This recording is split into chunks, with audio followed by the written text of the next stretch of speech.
வணக்கம் நேயர்களே, விஷன் 9 டிவிக்காக நான் உங்கள் லக்ஷ்மி நாராயணன். இப்போ நம்ம பார்க்க போகிறது வார ராசி பலன் 18ஆம் தேதியிலேருந்து 24ஆம் தேதி வரை இப்படி இருக்க போதான் பார்க்க போகிறோம். எப்போதும் சொல்கிறதான், லக்னத்துக்கு பாருங்கள், ராசிக்கு பார்ப்பதை விட லக்னத்துக்கு பார்க்குறது ரொம்ப பர்ஃபெக்டாக இருக்கும். உதாரணமாக ஒரு மகர லக்னம் விருச்சிக ராசினா நீங்கள் விருச்சிக ராசிக்கான பலன்களை பார்க்கறத விட மகர ராசிக்கான பலன்களை பார்க்கும்போது ரொம்ப பர்ஃபெக்டாக இருக்கும். முதல்ல வர்றது புது பலன்கள், அதுக்கப்புறம் தசா புத்தி பலன்கள் வரும். ஸோ உங்களுக்கு என்ன தசா புத்தி அந்தரங்கள் நடக்குதோ அதை நோட் பண்ணி வச்சு அதையும் இதையும் மிங்கிள் பண்ணி பார்க்கும் ரொம்ப பர்ஃபெக்டாக இருக்கும். வீடியோட எண்டில் டிப் ஆஃப் த வீக் இருக்குது, மறக்காமல் பாருங்கள். மகர ராசி, ஸோ மகர ராசிக்கு வந்து பார்த்தீங்கன்னா உங்களுக்கு ராசி சனி வந்து 2ல் இருக்கிறாங்க. ஸோ 2ல் இருக்கும்போது கொஞ்சம் பார்த்து பேசணும். ஸோ கொஞ்சம் ஏடாவடமாக பேசுகிறோம், அதனால் கொஞ்சம் கவனம் தேவை. சின்ன சின்ன கலகங்கள் ஏற்படுவதற்கான மறைமுகமாக, ஏன்னா ஒரு நட்சத்திர பரிவர்த்தனை இருக்கும்போது அது மாதிரி மறைமுகமான ஒரு கலகங்கள் ஏற்படுவதற்கான வாய்ப்புகளும் ரொம்ப கவனமாக இருக்கணும். அதுக்கப்புறம் பார்க்கும்போது உங்களது 3ஆம் அதிபதியான குரு. ஸோ 3ஆம் அதிபதியான குரு வந்து 5ல் இருக்கும்போது உங்களுக்கு வந்து நிறைய பிரயாணங்கள் மேற்கொள்வதற்கான வாய்ப்பு, புனித யாத்திரைகள், ஏதாச்சும் வந்து கோயில் டெம்பிள் அந்த மாதிரி வந்து ஏதாச்சும் கோயில் குளத்துக்கு போகணும், வெளியூர் போகணும், அந்த ஊர் போய் அந்த சாமியை பார்க்கணுங்கிற எண்ணங்கள்லாம் நிறைய வரும். ஸோ அந்த மாதிரி விஷயங்கள் நிறைய நடக்கிறதுக்கான வாய்ப்புலாம் நிறைய இருக்குது. ஸோ அதுக்கப்புறம் 4ஆம் அதிபதியான செவ்வாய். ஸோ 4ஆம் அதிபதி செவ்வாய் வந்து பார்த்திங்கன்னா உங்களுக்கு வந்து 7 நீச்சமாக இருக்கும்போது தாயார் சம்மந்தமான விஷயங்கள், தாயார் மனைவி சார்ந்த விஷயங்களில் கொஞ்சம் அவமானங்களோ ஒரு ஸ்ட்ரெஸ்ஸோ வர்றதுக்கான வாய்ப்பு நிறைய இருக்குது. இதில் வந்து பார்த்திங்கன்னா தாயார் மனைவி மற்றும் மூத்த சகோதர சம்மந்தமான விஷயம், நண்பர்கள் விஷயங்களை கொஞ்சம் கேர்ஃபுல்லாக இருக்கணும். ஸோ அதனால் நமக்கு கொஞ்சம் மனக்காயங்கள் இல்லை, ஏதாச்சும் ஒருத்தர் தான், எல்லோரும் கிடையாது, யாராவது ஒருத்தர் வந்து கொஞ்சம் மனக்காயங்கள் வர்றதுக்கான வாய்ப்பு ரொம்ப கவனமாக இருக்கணும். ஸோ அதுக்கப்புறம் பார்த்தீங்கன்னா 5 10ஆம் அதிபதியான சுக்கிரன். ஸோ 5 10ஆம் அதிபதியான சுக்கிரன் வந்து 12ல் இருக்கும்போது குழந்தைகளுக்காக கொஞ்சம் வந்து செலவு பண்ணுற மாதிரி விஷயங்கள், வேலை சம்மந்தமான விஷயம், தொழில் ரீதியான விஷயங்களுக்கு கொஞ்சம் பிரயாணம் பண்ணுற மாதிரி விஷயங்களை கொடுக்கும். ஸோ அதுதான் விஷயம், மற்றபடி எல்லாமே சிறப்பு தான். அதுக்கப்புறம் பார்க்கும்போது உங்களுக்கு 6ஆம் அதிபதியான புதன். ஸோ 6 மற்றும் 9ஆம் அதிபதியான புதன் வந்து பார்த்திங்கன்னா உங்களுக்கு 11ல் இருக்கும்போது நல்ல லாபங்கள், வேலையில் நல்ல ஏற்றங்கள் எல்லாம் கிடைக்கும். ஸோ அடுத்த கட்டத்துக்கு மூவாரத்துக்கான வாய்ப்புலாம் ரொம்ப சிறப்பாக இருக்குது. 7ஆம் அதிபதியான சந்திரன் வந்து வேலை சம்மந்தமான விஷயங்கள் ரொம்ப சிறப்பான பலன்கள், நல்ல ஒரு ஏற்றங்களையும் கொடுப்பதற்கான வாய்ப்புலாம் நல்லா இருக்குது. ஸோ இது வந்து ரொம்ப நல்ல விஷயம் தான். இதில் வந்து வாரத்தின் இறுதியில் வந்து பார்த்திங்கன்னா சனிக்கிழமை மட்டும், ஸோ சனி ஞாயிறு மட்டும் கொஞ்சம் கேர்ஃபுல்லாக இருக்கணும். அந்த சந்திராஷ்டம பிறையில் வந்து கொஞ்சம் கேர்ஃபுல்லாக இருக்கணும் ஒரு காலகட்டங்க.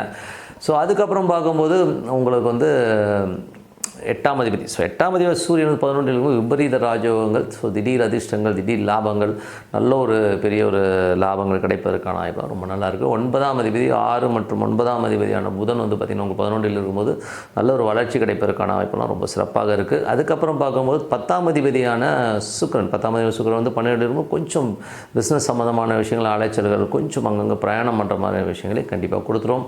அதுக்கு 12ஆம் அதிபதியான குரு. ஸோ 12ஆம் அதிபதி குரு வந்து 5ல் இருக்கும்போது புனித யாத்திரைகள் போகிறதுக்கான வாய்ப்புகள்லாம் ரொம்ப நல்லா இருக்குது. ஸோ சில பேர் வந்து குழந்தைகள் எங்கேனாச்சும் வெளியூரில் இருப்பாங்க, அவங்கள போய் பார்க்க போவீங்க.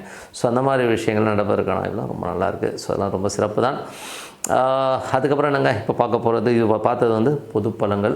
இப்போ பார்க்க போகிறது வந்து தசாபுத்தி பலன்கள் எப்படி இருக்குன்னு பார்ப்போம். ஸோ தசாபுத்தி பலன்கள் வந்து பார்த்திங்கன்னா உங்களுக்கு வந்து மகர லக்னமாக இருந்து சூரிய தசாபுத்தி தானே, சூரியன் வந்து 11ல் இருக்கும்போது திடீர் அதிர்ஷ்டங்கள், திடீர் லாபங்கள் வருவதற்கான வாய்ப்புலாம் ரொம்ப நல்லா இருக்குது. ஸோ மகர லக்னமாக இருந்து சந்திர தசாபுத்தி தானே, வேலை சம்மந்தமான விஷயம், நல்ல ஏற்றங்கள், நல்ல லாபங்கள் இருக்கும். ஸோ வாரத்தின் கடைசியில் வந்து சனி ஞாயிறு மட்டும் கொஞ்சம் கவனமாக இருக்கும். சந்திராஷ்டம பிறையில் வந்து கொஞ்சம் மன உளைச்சல் வருவதற்கான வாய்ப்புலாம் கொஞ்சம் கவனமாக இருக்கின்ற காலகட்டங்கள். அப்புறம் மகர லக்னமாக இருந்து செவ்வாய் தசாபுத்தியான செவ்வாய் வந்து 7ல் வந்து நீச்சமாக இருக்கும்போது தாயார், மூத்த சகோதரர் சார்ந்த விஷயங்கள், மனைவி சார்ந்த விஷயங்கள், யாராச்சும் ஒருத்தரால் ஒரு மனக்கலக்கங்களோ ஒரு டென்ஷனோ வரதுக்கான வாய்ப்புகள் இருக்கணும், கொஞ்சம் கவனமாக இருக்கணும். மகர லக்னமாக இருந்து ராகு தசாபுத்தியான ராகு வந்து பார்த்திங்கன்னா உங்களுக்கு வந்து 3ல் இருக்காருங்க. ஸோ 3ல் இருந்து அது 2ஆம் அதிபதியுடைய நட்சத்திர பரிவர்த்தனை இருக்கும்போது சின்ன கலகங்கள் ஏற்படுறதுக்கான வாய்ப்புகள் இருக்குது குடும்பத்தில். ஸோ டேரெக்டாக இல்லைனாலும் பின்னாடி பேசுகிற மாதிரி விஷயங்களுக்கும் கொஞ்சம் கவனமாக இருக்கணும். மகர லக்னமாக இருந்து குரு தசாபுத்தியானரும் குரு வந்து பார்த்திங்கன்னா உங்களுக்கு 3 மற்றும் 12ஆம் அதிபதி 5லும் புனித யாத்திரைகள் செல்வதற்கான வாய்ப்பு, குழந்தைகளுக்காக கொஞ்சம் பிரயாணம் பண்ணுற மாதிரி விஷயங்களை கண்டிப்பாக ஏற்படுத்துங்க.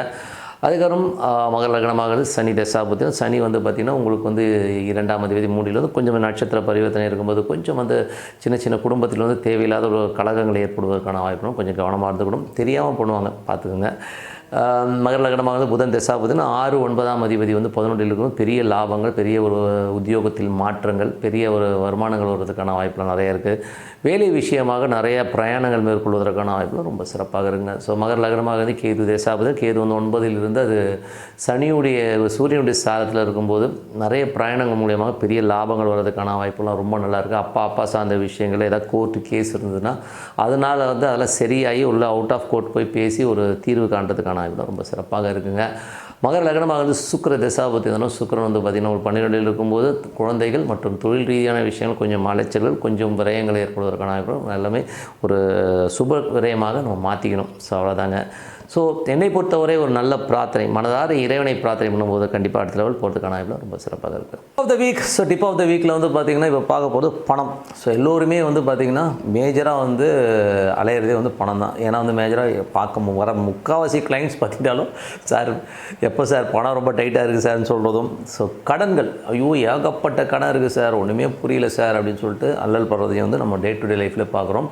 நிறைய பேர் வந்து பார்த்திங்கன்னா நம்ம இந்தியாவிலே பார்த்திங்கன்னா எப்படியும் ஒரு 60-65% வந்து ஒரு கடன் சம்மந்தமான விஷயங்கள் வந்து உழல்றதை வந்து நம்ம பார்க்குறோம். ஸோ இதுக்கு எல்லாமே முக்கிய காரணம் வந்து பணம்ங்கிற ஒரு விஷயம் தான்.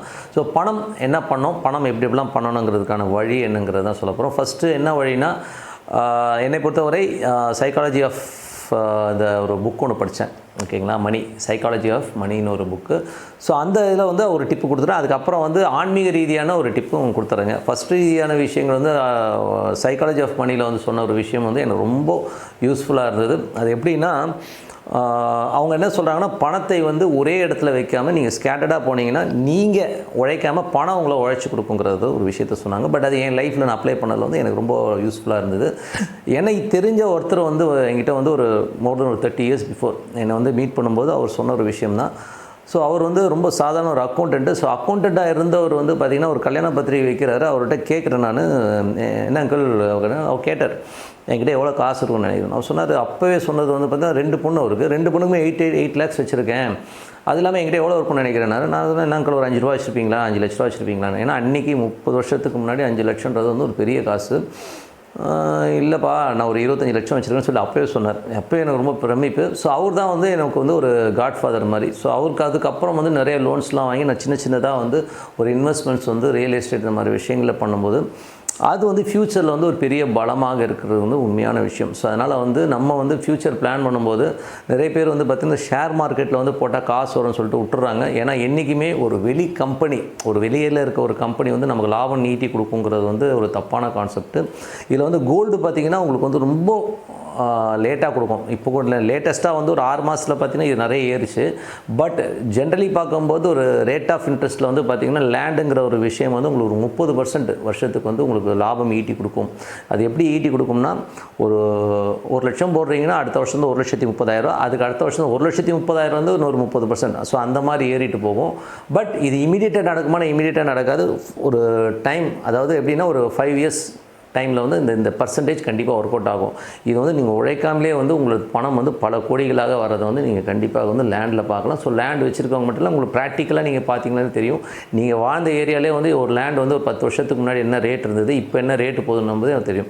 ஸோ அதனால் வந்து மிடில் கிளாஸில் இருக்கவங்க, கஷ்டப்படுறவங்க, பெண் குழந்தைகள் வச்சுருக்கவங்களாம் வந்து என்ன பண்ணலான்னா, சின்னதாக வந்து ஒரு ப்ராப்பர்ட்டி எங்கேனாச்சும் ஒரு ஏன்னா சிட்டி லிமிட்லேருந்து ஒரு 10 கிலோமீட்டர் தாண்டி வாங்கலாம், ஒன்றும் தப்பு கிடையாது. அது பெரிய ஒரு பூம் ஆகும்.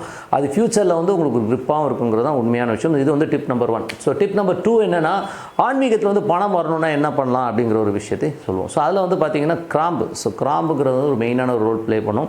ஸோ அது வந்து பூஜை அறையில் வந்து கிராம்பு வச்சு பூஜை பண்ணுறது வந்து மகாலட்சுமி வந்து அங்கே வந்து ஆவாகனம் பண்ணுற மாதிரி விஷயங்களை கண்டிப்பாக ஏற்படுத்தும்.